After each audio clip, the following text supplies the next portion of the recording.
A secret that changed everything. I'm sorry, I just can't do this anymore. The words hung in the air, heavy and suffocating, like the Texas humidity on a July afternoon. My sister Sarah stood by the window, her back turned to me, her shoulders shaking with silent sobs. For years, we'd been inseparable. The kind of sisters who finished each other's sentences and shared every secret.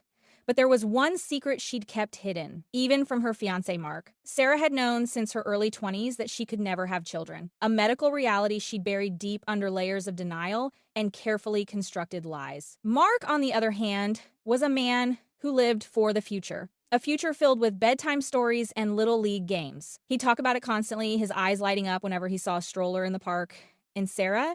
She'd just nod and smile, her heart breaking a little more each time. I watched from the sidelines, my conscience gnawing at me like a hungry dog.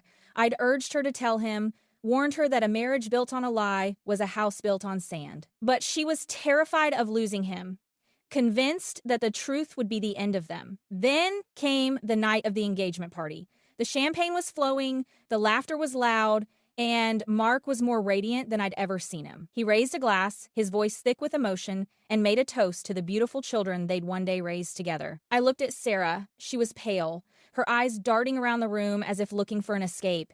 And in that moment, something inside me just snapped. "Mark," I said, my voice surprisingly steady despite the pounding in my chest, "there's something you need to know." The room went silent. Sarah's eyes widened in horror. A silent plea for me to stop, but it was too late. The words were already out.